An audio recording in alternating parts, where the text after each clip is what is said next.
Suddenly, a windstorm struck the lake. Storm in the lake, of course, naturally.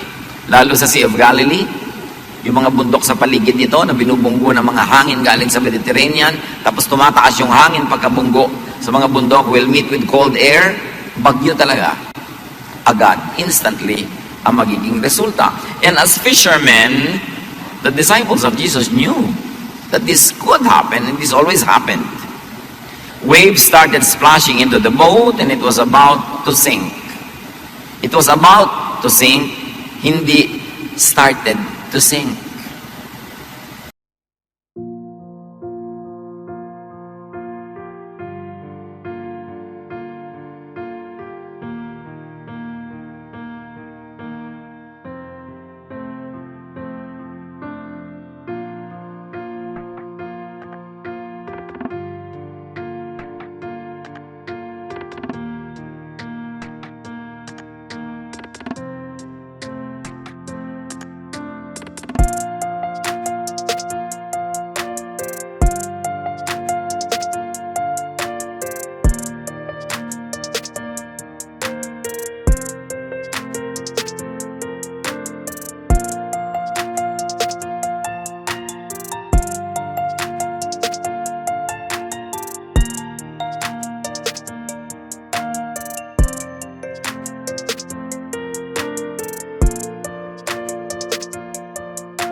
Marami tayong takot sa buhay as if we are already starting to sink, about lang naman.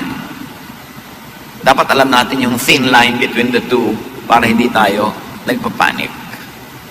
Mark 4:38, Jesus went in the back of the boat. Jesus was in the back of the boat with his head on a pillow and he was asleep. The back of the boat is the most stable. It is the least shaky part. Baligtad sa aeroplano na yung baka ang pinakamatagtag at makalog, sa bangka, yung likod ang mas hindi makalog. And his head, containing his brain, his mind, the real spiritual realm in life is our mind. His head was on a pillow, on a cushion, a protector from bumps and noise. And because of that, he was asleep. He was at rest. Not storm, but rest in Jesus' mind. Ang laman ng isip ng kanyang disciples, yung hangin, yung alon, yung galaw ng sasakyang pangtubig. Sa loob ng isip ni Jesus, kapayapaan, siya'y tulog, protected by a pillow. So his disciples woke him and said, "Teacher, don't you care that we're about to drown?" The disciples tried to pull Jesus away from his peace into their fear. Ganda naman ang buhay hilahan. Tahimik kami, kinakatakot ako. Sabihin ko sa iyo, kinakatakot ko, i-influensyahan kita para matakot ka rin. So takot na tayo pareho kung nadala mo ako. At yun ang ginagawa ng mga disciples at this point. Mula sa kapayapaan ng isip ni Jesus, dinadala nila yung isip sa kaguluhan ng isip nila. They wanted to colonize Jesus' mind with their fear. Will they succeed? Will they not? And we should be aware that others do that to you. Yung you are trying to have a quiet life, tapos dadali ka nila sa gulo. Tahimik na tahimik ang loob mo, dadala ka nila ng intriga, dadala ka nila ng bad news, dadala ka nila ng mga fears, magpapadala ka nga ba? Or you will be aware that this person is trying to transfer his or her feelings, emotions, and fears into my own brain. Will I allow it? In fact, not only others do that, you could do that to yourself. Nananahimik ka, ikaw din ang magbibigay ng mga suggestions sa isip mo ng mga bagay na nakakatakot, mga nakakaduda, nakakapagpagulo ng isip, nakakapagpaselos, nakakapagpainggit. So ikaw din kuminsan ang nagtatanggal ng kapayapaan sa loob ng isip mo at lalagyan naman ng mga kaguluhan na nanggaling din sa iyo. This story is so beautiful because it could be appreciated from many layers. Mark 4:39, Jesus got up and ordered the wind and the waves to be quiet. The wind stopped and everything was calm. So as we see, Jesus did not let the thought or fear of the disciples dominate his mind. Hindi siya nagpadala. You can, and in fact, you should do the same most of the time. Yung mga cases naman na dapat talaga tayong maapektuhan, dapat din tayong mag-share nung iniisip nung nag-share sa atin, kasi valid. Pero maraming mga fears are born of being just contaminated by a fearful mind of another person. Dapat tayo merong paninindigan, buo ang ating loob na hindi tayo agad-agad na nadadala, nagagalit nila, natatakot, o kaya ay naloloko. Malinaw dapat sa atin, ano ang ginagawa ng isip niya sa isip ko? Ini-influence ba niya? Negative ba? Positive ba?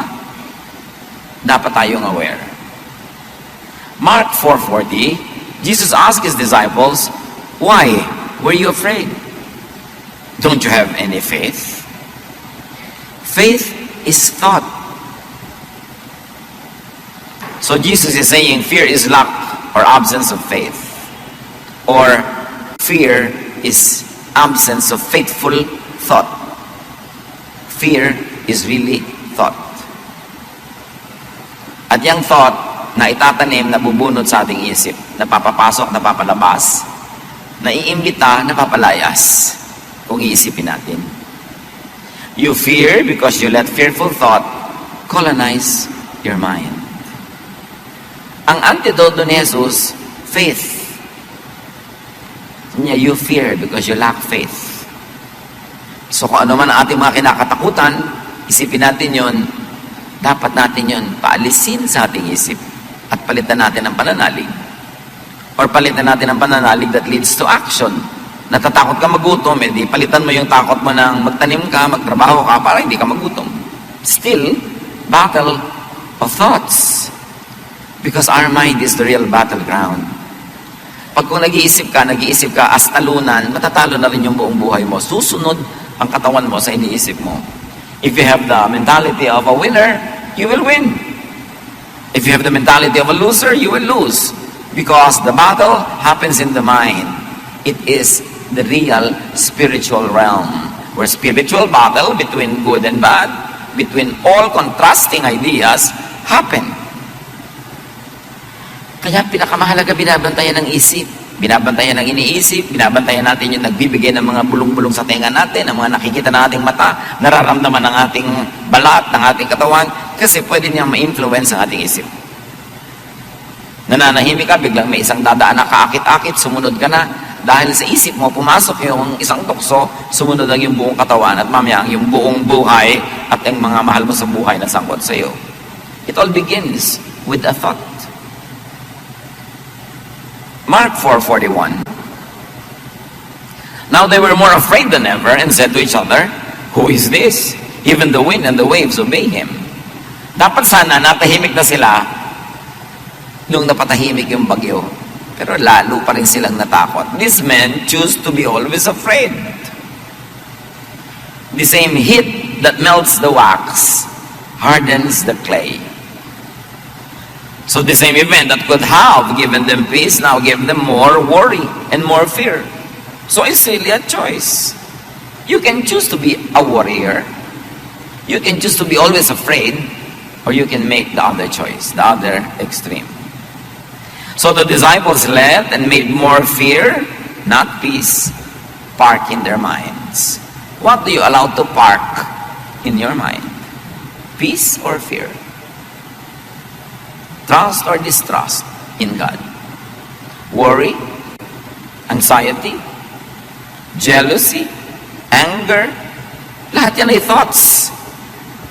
Pero yung thought na yon, pag nasa brain na natin, mapapakilos na ang ating kamay, ang ating paa, ang ating bibig, ang buong buhay natin, pwedeng paandarin ang thought. In fact, lahat thought. Bakit ba yung aeroplano nakakalipad? Somebody thought of doing it. Nagkaroon ng mga unang experiment, in-improve, ngayon nakakalipad na. May nag-isip eh. Bakit ang isang karayo, may hulog mo sa tubig, lulubog, yung barko lumulutang, mas mabigat. May nag-isip kung paano gagawin yon. Ang kahanga-hanga na naisip ng mga tao, facts. Bakit Nandito pa yung papel ko pero nakarating na sa kanya. May nag-isip. Pag naiisip ng tao, pwede mangyari. At ang faith ay isang uri ng pag-iisip. Kaya sabi ni Jesus, if you believe, nothing will be impossible for you. Ito ang pinakamahalagang bahagi ng ating pagkatao, yung ating isip. Pero itong madalas hindi natin talaga binabantayan. Binabantayan mo yung bag mo, binabantayan mo yung kwarto mo, binabantayan mo yung bakuran, pero yung utak ko, ano-ano na lang. May advertisement na pumasok sa utak mo, hindi mo alam, naghahanap ka na pala sa fridge nung sinabi ng advertisement na kainin mo ngayon. Yung may nadinig ka, may nabalitaan ka, nakakapagpatakbo ng buhay mo yon. Dapat aware ka kung alin ang tatanggapin, alin ang tatanggihan, at alin ang partly tatanggapin, partly tatanggihan. Etong mga disciples, buong-buo nilang niyakap yung idea of fear. Now, life, like the lake, will naturally have storms and troubles. Kayo po, ano storm nyo ngayon? Pag meron, di ako magtataka. Ang magtataka ko, wala. Kasi ang wala lang storm, ang wala lang problema, yung patay. Pag buhay ka, natural. Parang, uy, may storm sa lake, natural. Sa buhay ko may problema, natural. Pero, ikaw ba yung Jesus na natutulog through the storm o mga disciples na problema, natatakot, nanginginig? Position yourself at the back of the boat where Jesus is, where there is least shake. Ano yung back ng boat? Pinag-usapan nga po natin mga kapatid. Yun yung pinaka-stable, pinaka-tahimik, pinaka-payapang bahagi ng bangka. Ganon din yung buhay natin. Merong stable, payapa at tahimik na bahagi. Halimbawa, yung bahaging hindi ka nandanakaw, hindi ka nandadaya, hindi ka nagsisinungaling, wala kang inaapi, tahimik na buhay yon. Tahimik na bahagi ng buhay. Kesa yung may dinaya ka, siyempre bukas malalaman niya. May ninakawang ka, bukas gagantihan ka niya. May sinaktan ka, gaganti sa sayo. Yun yung harap ng bangka.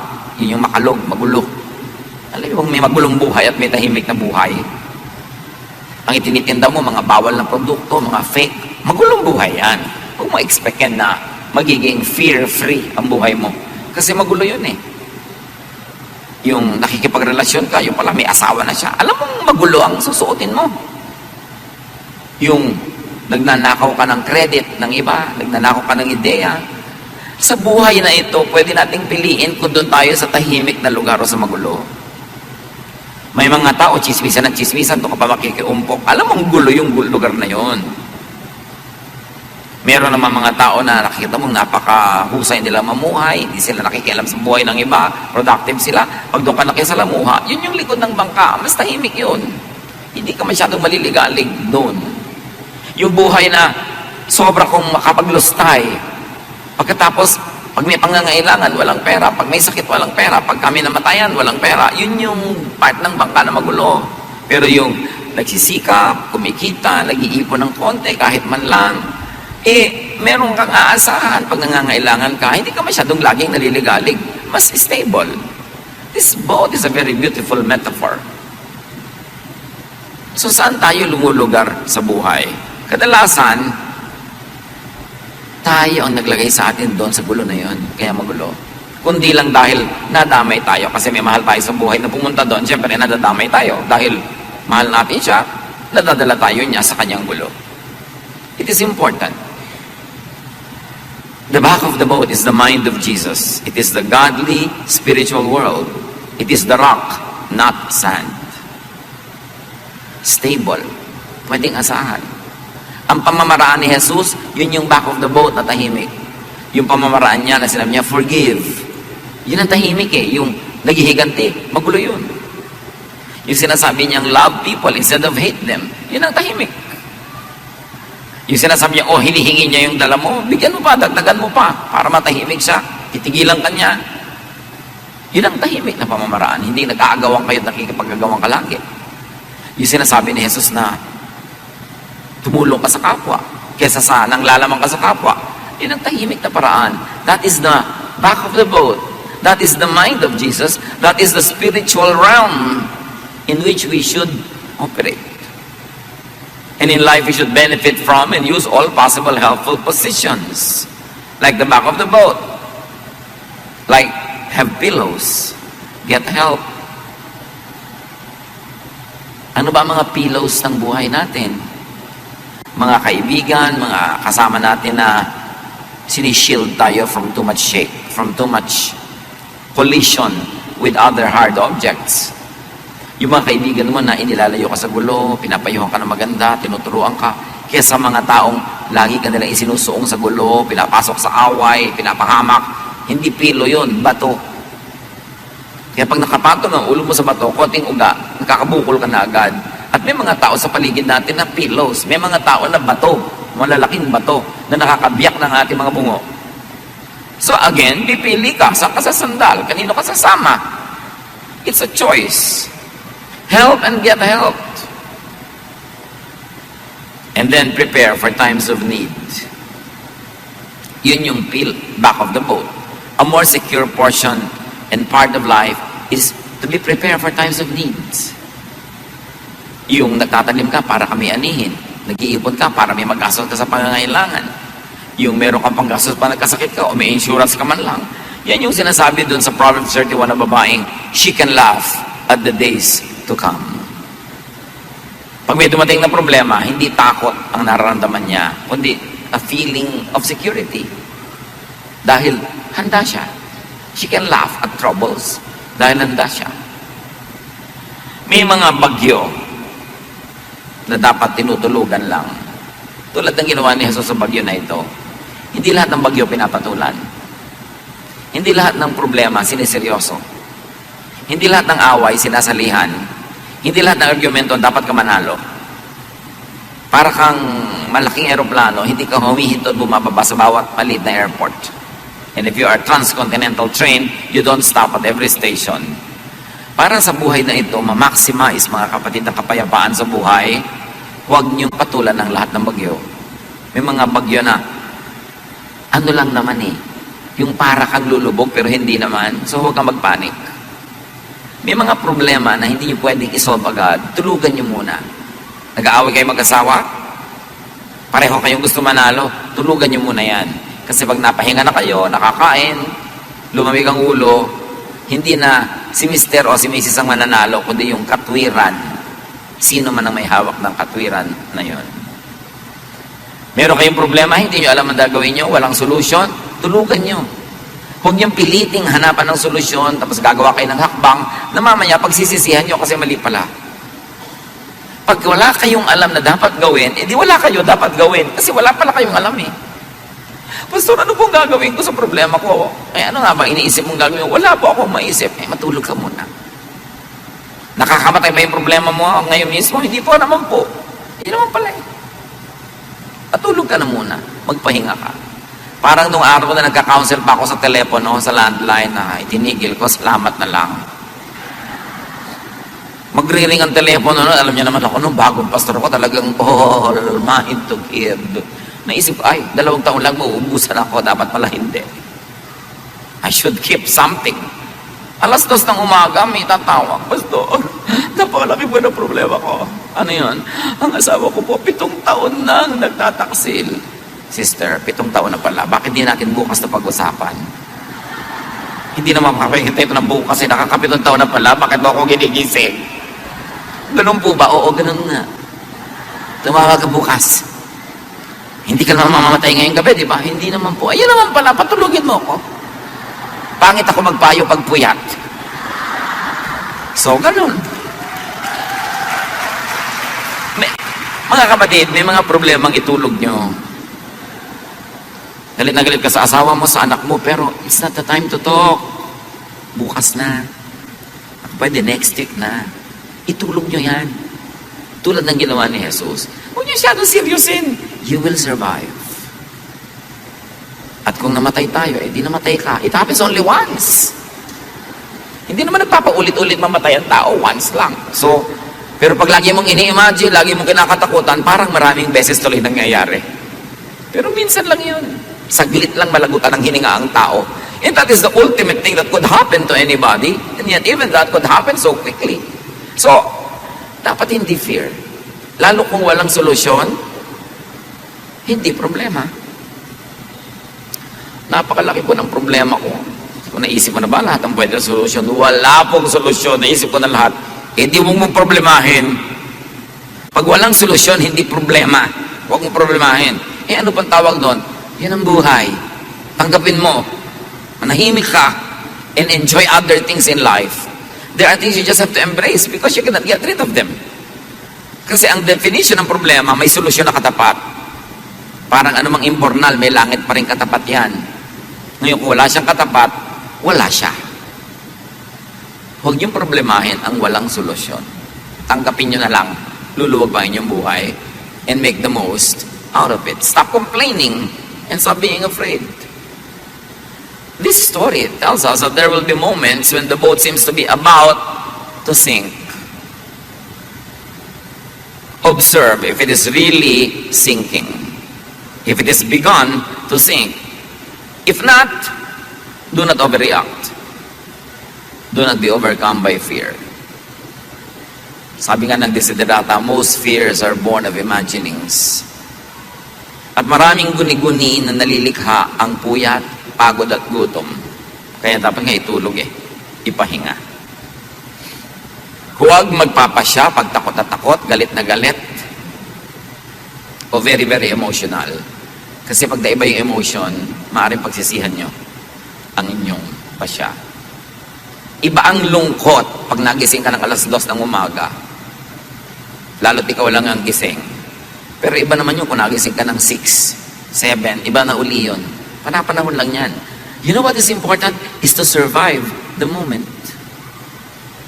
Merong kakabreak lang, iniwan ng papa. Parang mamamatay na. Ako, iha, mag-survive ka lang ng 1 day. Maiiba na yan. 2 days, 3 weeks, at most 5 years. Gagraduate ka rin dyan. Sa pait na yan. Walang sakit na hindi nagagraduatean. Just survive. Huwag ka lang mamatay. At huwag ka magpakamatay. Gusto ko na pong mamatay. Akala mo lang yan. Pero 3 years from now, sabi mo, ay, buti na lang, hindi ako namatay. You know, like yung pag-ibig na pag nawala, akala mo nawala na ang buong buhay?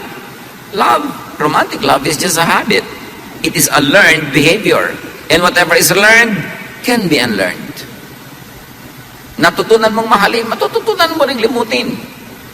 Hindi na po ako mabubuhay talaga nang wala siya. Ilang taon ka naman nung na-meet mo? 21 po. Ba't nabuhay ka na 21 bago mo siya na-meet? Ibig sabihin, mabubuhay ka rin pagkatapos mawala siya sa buhay mo. Akala mo lang yun, guni-guni mo lang yan. Bakit? Because you think that you're about to sink. You think that you are sinking. No, the boat where Peter and everyone else was not sinking. It just seemed that it would sink. Kayo parang wala ka ng pag-asa. Para lang yun. Basta buhay may pag-asa. Akala mo lang yun. Nalulunod ng luha ang mata. Nahihilam, nabubulag ng luha ang mata. Kaya huwag masyadong magdrama. Tibayan ng loob. Lalampas din yan. Pag sobrang hirap, sabihin mo, this too will pass with the help of God. Lahat halos ng nakikita mo naglalakad, nakaupo, kasalumuha mo, dumaan na yan sa isang mabigat o marami mabigat ang problema. Survivors din yan. Para ka mabuhay ng 20 years, marami ka nang na-survive. 30, lalo na 40, 50, ang dami-dami nun. And yet, people are still alive. There's no reason why you should give up. At yun na nga lang kung talagang sobrang hirap, hindi mo masolve, tanggapin mo na lang. Kaya mo pa rin naman. Kahit pasan mo daigdig, nakakalakad ka pa rin, di pasanin mo. Ang lungkot-lungkot ko po, di malungkot ka. Hindi ka naman laging kailangan masaya Napapaiyak po ako. Umiyak ka ng umiyak. Matutuyo din ang luha mo. Ang lungkot-lungkot ko po, naku, makakatulugan mo rin yung lungkot na yan. Hindi po ako makatulog. Akala mo lang yun. Mamayang alas 3 ng umaga, makakatulog ka rin. So, agahan mo na. Hindi po talaga hindi bale, mamayang 7, tsaka ka magsisimula matulog. Maghapon, tulog ka rin. Siyempre, matutulog ka, alam nga namang hindi. So, scheduling lang. Manage your fears. Manage your emotions. Sabi ni Jesus, ba't kayo ganyan? Wala ba kayong faith? Parang wala kayong Diyos. Parang wala kayong aasahan. At parang naman wala kayong nakitang mga ginawa ko ng mabuti para sa inyo. Pagka magkasama si Jesus, sabi niya, I can smile up the storm. Alam niyo yung kanta na yun? Yung kasama mo si Jesus sa boat, you can smile at the storm. Hindi dahil nakakatawa yon, kundi dahil nakakapagpalakas ang loob ang presensya ng Panginoon. 1 Peter 5:7, ipagkatiwala niyo sa Kanya ang inyong mga alalahanin. Mga alalahanin niyo sa buhay, sapagkat Siya ay nagmamalasakit sa inyo. Alam niya ang pinagdaraanan nating lahat. So look at Jesus. If He is sleeping, you be at rest. If He is not concerned, don't be. Kaya mahalaga na alam natin ang isip ni Jesus. Alam natin kung anong mahalaga sa Kanya, alin ang hindi. Para huwag na natin pahalagahan yung hindi naman pala mahalaga sa Kanya. Huwag natin katakutan yung hindi naman niya kinatakutan. Why? Because Jesus is in us. Yun ang lagi nating nalilimot, that Jesus is in us. The Spirit of the Lord is in us. So meron tayong kasama, hindi tayo kahit kailan nag-iisa, at hindi tayo mahina because the Spirit is in us. Pag tinignan niyo si Jesus, hindi siya natatakot, huwag kayong matakot. Parang sa aeroplano, yumayagyag yung aeroplano, kumakalog-kalog, pero nakita niyo yung stewardess, patuloy pa yung nag-aayos sa mga plato-plato, hindi siya natatakot. O, tingnan niyo siya. Sa inyo, kung nakakatakot ito, uupo na yan, magsi-seatbelt na. So, I should not be concerned.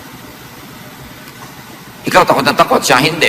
Magkaiba lang yung isip nyo, pero magkaiba ang inyong blood pressure, magkaiba ang sitwasyon ng katawan nyo, kasi magkaiba ang iniisip nyo. Don't be too concerned about many things.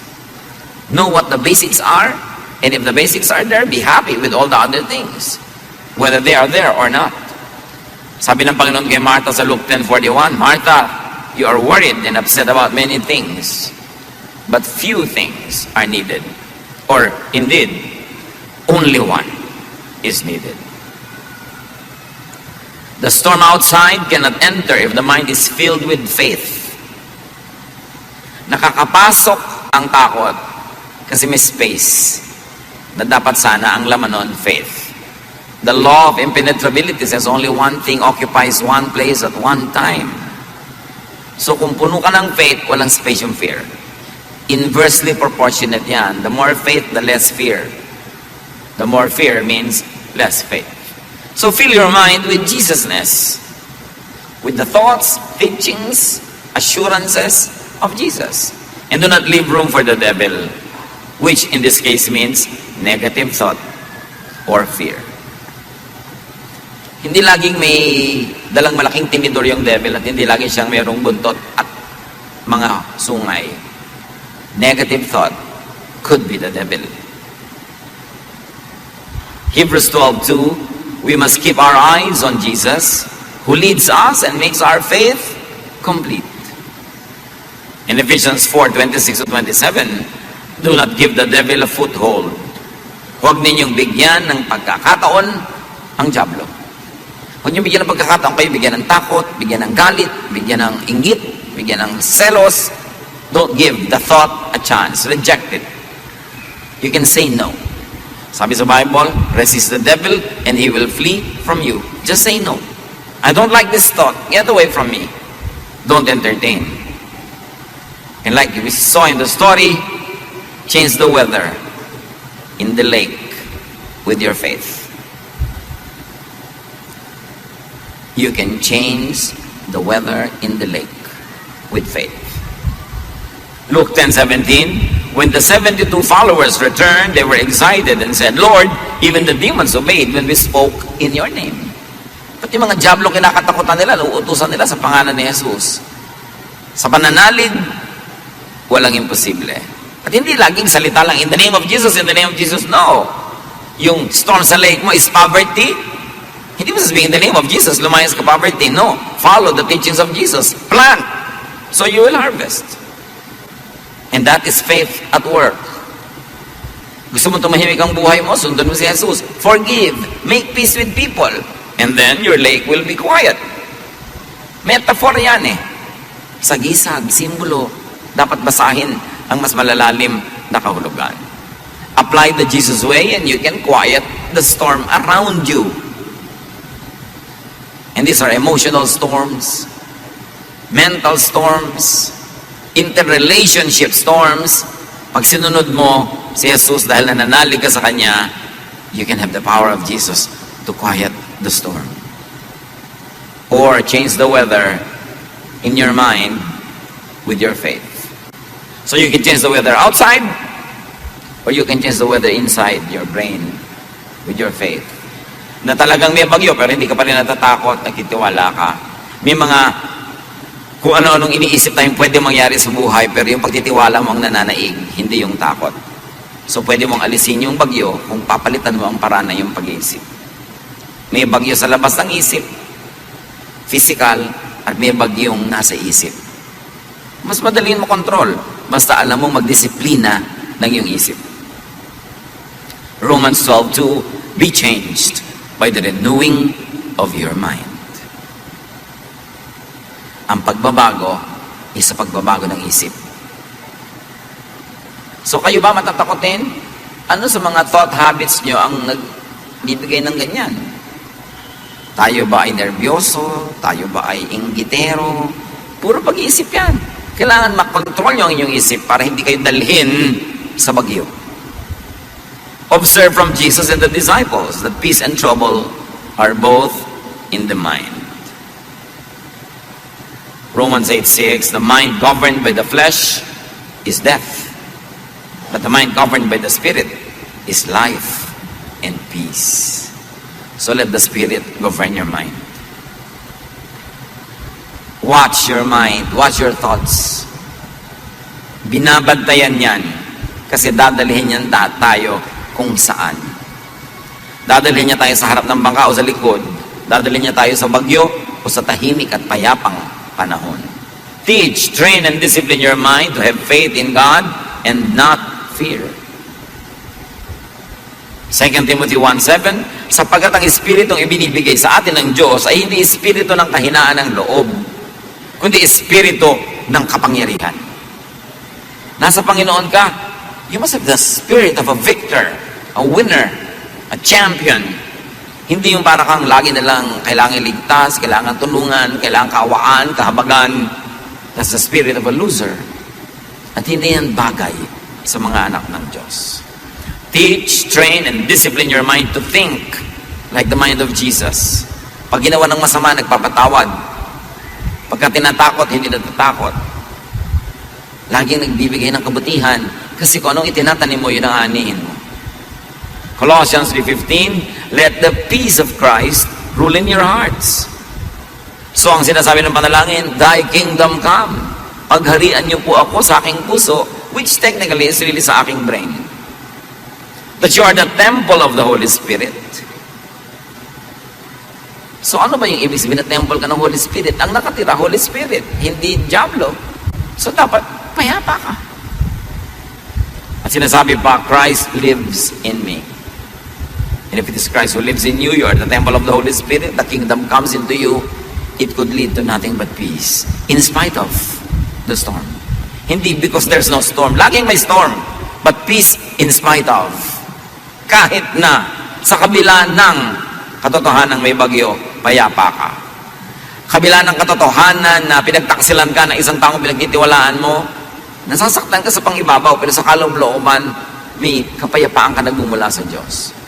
Namatayan ka ng mahal sa buhay, masakit, mahapdi, namimiss mo, pero meron ka pa rin kaloob-looban mo na matibay na Diyos ang nagpapatibay. Nalugi ka sa negosyo, nasaktan ka siyempre, pero hindi ka nawawala ng pag-asang babangon ka muli. Nabigo ka sa mga gusto mong gawin, pero hindi ka bumibigay dahil alam mong meron pa na pagkakataon. It is important for you to command, control, and change the weather inside your mind. Because the real deadly weather is not out there, but in here, in the mind. That is the realm of the spirit in which all the battles happen. Battles of choices between good and evil, between right and wrong, between light and darkness. It all happens not out there, not down here, but in here. This is the realm. Sa building mo, isang, naku, mahirap po yan. Matagal niyang gawin. 20 years na, hindi pa yung tapos. Naku, ang hirap po mag-aaral. Ay, kaya pala, 15 taon ka na sa grade 1. Pero meron naman, kaya ko po yan. Ako talagang grade 1 pa lang, nagiging grade 7 na. Nasa pag-iisip. Belief and thought can make things happen. Lahat ng nag-achieve ng great things, inisip niya yon. Great Wall of China, bakit nagawa yon? May nag-isip, pwede yan. Mahirap po yan. Alam mo, mahirap sa buhay yung lagi mong kasama, mahirap po yan. Umalis ka nga sa harapan ko. Nakakawala ka ng inspirasyon kausap, lagi mahirap po yan. Mahirap talaga buhay. At kung hindi ka willing mahirapan, wala ka ma-achieve. Ano gusto mo lang? Lagi madali. Naku, mahirap pong gawin niya. Pag gano'n lagi ang kausap mo, yun yung mga bato na unan. Lagi ka na uumpog. Rice terraces lang Barawe, ng buong Ifugao. Mga bundok-bundok na yun, pagtataniman mo ng palay. Paano mo yan didiligan? Ginawa nila, inisip nila, naniwala sila magagawa. Yung mga hindi natin nagagawa, malamang hindi lang tayo naniwalang magagawa. At pag hindi ka na naniwala, therefore hindi mo nagagawin. O ginagawa mo man, hindi ka ma-inspirado. So baliwala yung input na ginagawa mo, hindi rin talaga mag-a-achieve. You've got to believe. Lahat ng babasahin yung mga kwento ng mga taong may mga dakilang nagawa, naniwala silang pwedeng gawin. At ginawa nila. Teach your mind not to be a victim of the weather. Na lagi nilang para kang talo ng weather. Hindi po ako nakapunta kasi po umuulan. Last week yun. Ba't kahapon? Kasi po ang init. Kahit man umulan daw minute, di ka pupunta kasi ang utak mo ayaw pumunta. Every willing heart will find a reason to do it, and every unwilling heart will find an excuse not to do it. It's in the mind. So make Jesus through your faith Lord over your weather. Walang imposible. Bihirang-bihira, konting-konti lang yun. Baka hindi mo nga ma-encounter sa short lifetime yung tunay na imposible. Lahat posible. Jesus transferred the thought of peace on his mind to the outside world, to the lake, to the wind, to the storm. Such is the peace inside the heart of Jesus that when he commanded it over the weather obeyed. Greater is he that is in you than he that is in the world. At hindi lang spiritual ang ibig sabihin nun, marami pa. Yung talent na binigay sa'yo, greater than the exams that you will encounter. Yung lakas ng katawan na binigay sa'yo, greater than all the feats and all the challenges that you are facing. Greater is he that is in you. Dapat mong huwag kakalimutan. Para hindi ka nagpapatalo agad, nagsisimula pa lang, nagpapatalo ka na. Hindi ko naman kasi kakayanin, so binigay ko na sa simula pa lang. That is the spirit of a loser. Jesus did so many things. You can and should do the same. Why? Because you were made in God's image. Jesus is the firstborn of the family of God. Ibig sabihin panganay, may mga kasunod at tayo yon, mga anak ng Diyos. Ang ibinigay kay Jesus ay ibinibigay din sa atin. Hindi lahat, pero marami. John 14:12, I tell you for certain that if you have faith in me, sabi ni Jesus, you will do the same things that I am doing. You will do even greater things. Gano'n na natin na-realize sa buhay natin yon, na nahigitan mo pa yung ginagawa niya. So sabi niya, you can do greater things. Yun na lang pumantay tayo, ang laking achievement na, o sumunod man lang ng malapit-lapit, hindi sobrang layo. We have barely scratched the surface of our potential as children of God. We have barely understood the power of the Spirit that is in us. That same power that raised Jesus from the dead. The same power that made Jesus walk on water. The same power that made Jesus call the dead to rise. Nakadinig ang mga bingi, nakakita ang mga bulag, nakabangon ang mga lumpo. Sabi ni Jesus, you can do these things if you have faith. Kaya nga sabi na, wow, Lord, yung mga demonyo kinakatakutan namin noon, iniiwasan namin yung mga poses. Pagbanggit namin ang pangalan nyo, naglalayasan, sabi gano'n, yun lang, natuwa na kayo, marami pang iba. Marami pang iba. Huwag kayong makontento sa level ng spirituality nyo na yan, ang tagal-tagal na para na kayo, na-impact na lang dyan. Kailangan mag-improve to the point that you can calm the weather. Either the weather out there or the weather in here. Being a Jesus believer and follower is being like Jesus. Seryosohin natin ang ibig sabihin na tayo ay naniniwala kay Jesus. Hindi lang sa bibig, hindi lang sa isip, sa gawa. Do what Jesus did, would do, and could do. In other words, sa mga anak ng Diyos, ang mga tunay na tumanggap kay Jesus, hindi laging nakaasa or dependent. Hindi laging feeling powerless. You have a can-do attitude. You have a winner's attitude because greater is He that is in you than he that is in the world. Iniwan ka lang ng nobyo mo, papakamatay ka na. Nalugi ka lang sa negosyo, magbabaril ka na. Tagal-tagal mo rin namang walang pera nung araw bago kayo maman. Sanay ka na rin naman.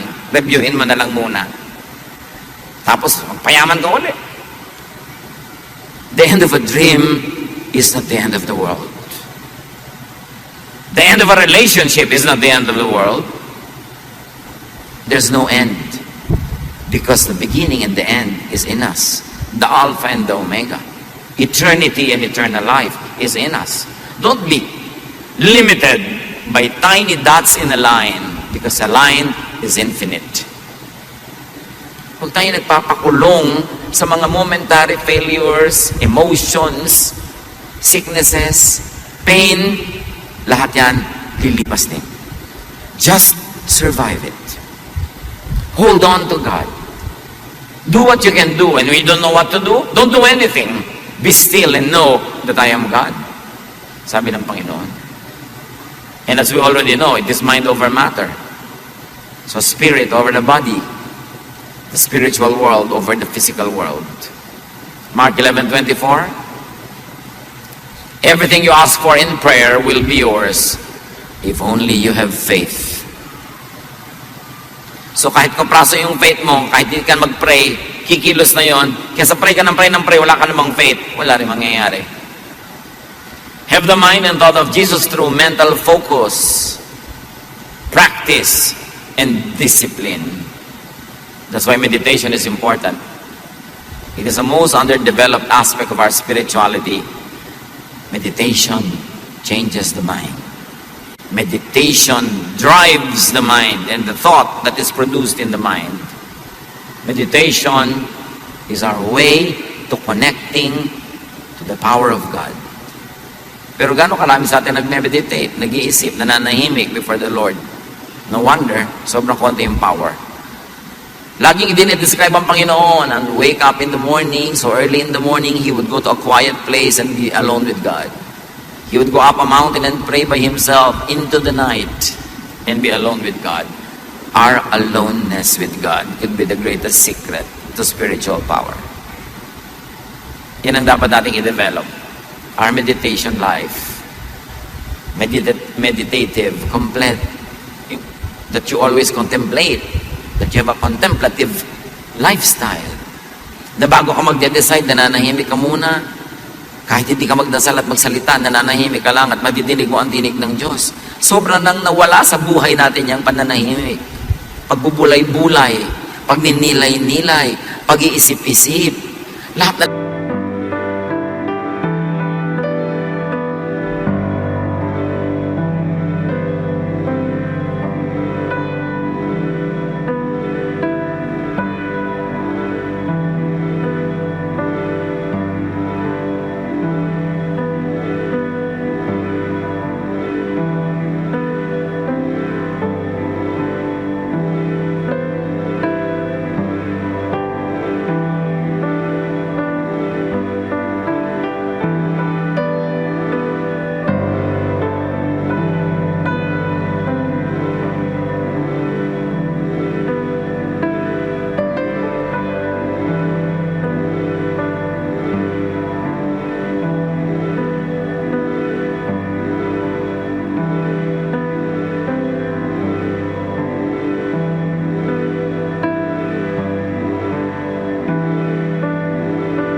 come out in season and your leaves do not wither.